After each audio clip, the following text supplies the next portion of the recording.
Vamos falar do Matheus Dupin, Prazer. seu filho, que eu acho que você deve ter muito orgulho dele, da trajetória, da caminhada dele, porque não é fácil não, Roger. Você sai de uma cidade do interior, com Pará de Minas, e o Matheus foi galgando os espaços dele. Você vai pedir para você contar um pouco da trajetória dele, e hoje é da equipe de análise de desempenho do Galo, que é um dos maiores clubes da América Latina e do mundo, e ainda agora também servindo a seleção brasileira, que é motivo de orgulho. Papai fica com o coração apertado, né? Pois é, eu acho que é um orgulho para todo pai, independente da profissão que o filho for seguir, quando você vê que ele está feliz e está galgando, né, posições dentro da carreira dele, fazendo contatos e se destacando. Para a gente é uma felicidade muito grande, para mim, para a mãe, a professora de português Neide Dupin, a minha filha, doutora Thaís Dupin também, e a esposa do Matheus, que é a Camila Capanema Duarte, também. Todos nós, a Camila casou, ela virou mais uma filha da gente, né? E todos nós muito felizes com o Matheus, e gostaria de passar para vocês que todo esse sucesso que ele está tendo, a gente deu o suporte, mas foi todo fruto da determinação do Matheus em trabalhar com futebol. Como é que foi a trajetória dele? A gente sabe da história da família, do União Oliveira, aqui em Pará de Minas e tudo mais. Depois escolinha, aquela coisa toda, mas depois acho que ele foi para Juiz de Fora, teve acho que no Vasco também. Conta um pouco da história do Matheus pra gente até ele chegar no Galo. Tá. Matheus me viu sempre envolvido com o São Francisco. O União Oliveira, ele terminou antes um pouco, né? Mas eu fiz parte também, ajudei na época, mas como um torcedor, né? E um membro da família lá. Mas eu, dentro do São Francisco, Matheus, como a maioria das crianças, sempre adorou futebol. Então ele começou na quadra de esportes, na quadra sintética, antes do time mexer. Lá, ele começou depois com o time, ele passou pelas escolinhas daqui da cidade e quis ser jogador profissional. Foi a primeira coisa que ele lutou. E ele começou a ter uma oportunidade no Itaúna. O Itaúna começou a disputar campeonatos mineiros, tanto que o Campeonato Mineiro Júnior, Sub-20, né? Júnior de 2012, o Itaúna foi vice-campeão. E o Matheus fez parte desse grupo, sabe? E nisso o Itaúna também jogou a terceira divisão do Campeonato Mineiro. E eles aproveitaram alguns atletas do Sub-20. E o Matheus também disputou algumas partidas no interior, então ele teve que se profissionalizar. E com isso depois, você sabe que a dificuldade de clubes do interior, quando termina um calendário que eles têm, basicamente se dispensam os profissionais, e esses profissionais procuram outros campeonatos para se encaixar. Os clubes não têm dinheiro para bancar, né? Não tem dinheiro, não tem calendário, apesar de que hoje até melhorou um pouco com questão de Série D, né? Série D estão com vários clubes, Série C, mas aí já é mais complicado, né? Aí Matheus rodou, foi para o interior de São Paulo, ficou na Lemense, da cidade de Leme. Matheus esteve no Guarani de Divinópolis, mas não assim, é tudo em testes, né? Aqueles testes marcados. Depois ele jogou no Nacional de Nova Serrana, quando ele disputou no campo do Mamoré, lá em Patos de Minas, sabe? Teve lá, disputou umas 5 taças BH de futebol júnior, jogou até pelo Guarani aqui, jogou pelo Itaúna, pelo Guarani, pelo Manhuaçu. E depois, o Matheus teve um convite, que foi o melhor convite que ele teve, mas depois ele foi chamado para o Tupi, de Juiz de Fora. E o Tupi tem uma estrutura maior, né? Só que ele ficou no Campeonato Mineiro de 2014 no elenco do Tupi. Quando terminou o campeonato, o Tupi dispensou a maioria dos jogadores. E ele voltou para cá. O que apareceu para ele? Outras possibilidades, mas o Tupi virou uma referência para ele. Ele queria ir dali para cima e não apareceu. Aí ele falou: pai, eu vou trabalhar com futebol. Ele fez o curso de educação física, passou, né, no Enem, em Divinópolis, na UENG, se formou em educação física e aí começa a trajetória do Matheus na análise de desempenho. E depois que ele foi pro Vasco? Isso.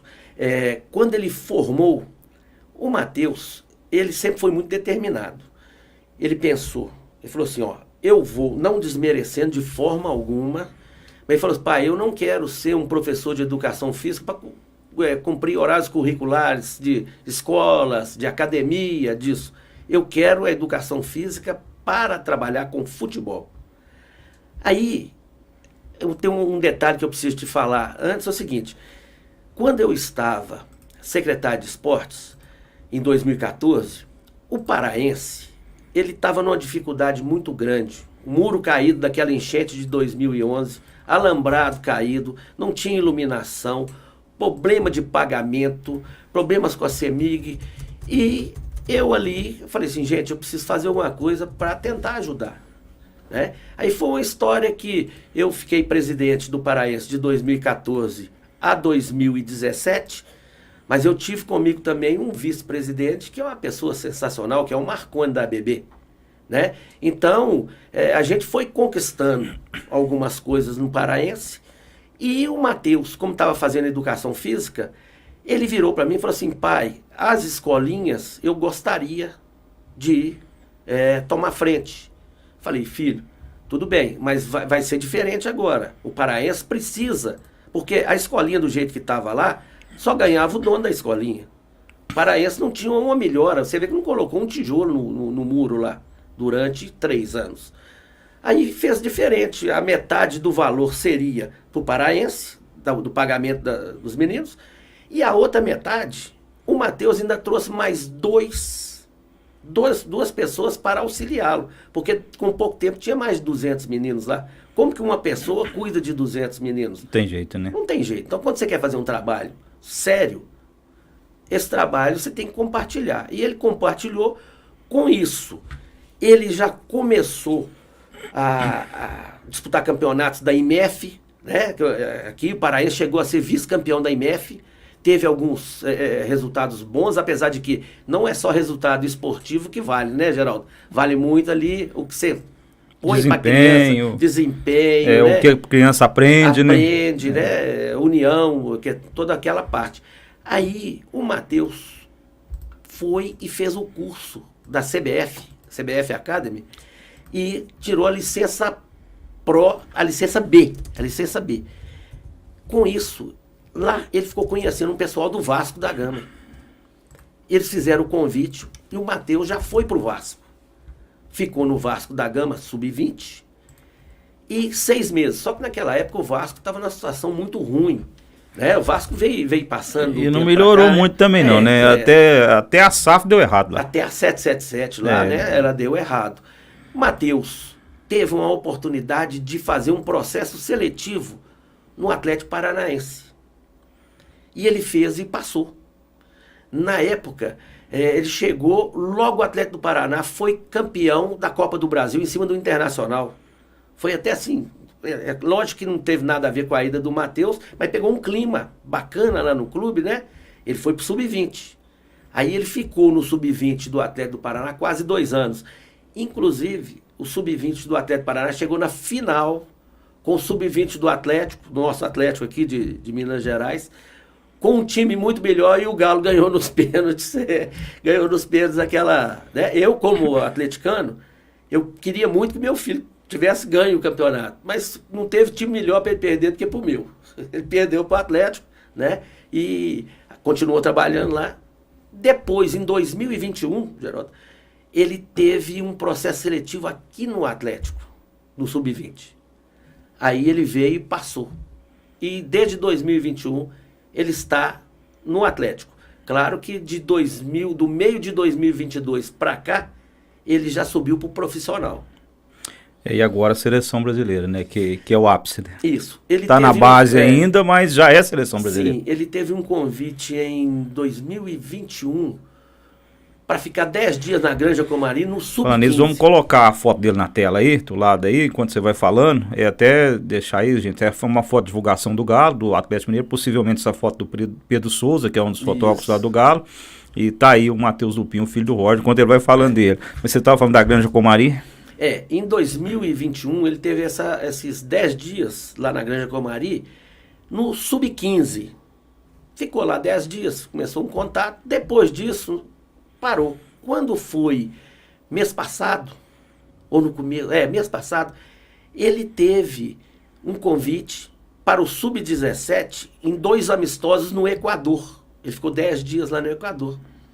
E agora, há 2 semanas, ele foi convidado para participar tem 10 dias lá na Granja Comari em treinamentos e viaja para a Colômbia, onde será disputado a Sul-Americana Sub-17, que dá vaga para o Mundial, que será em novembro no Catar.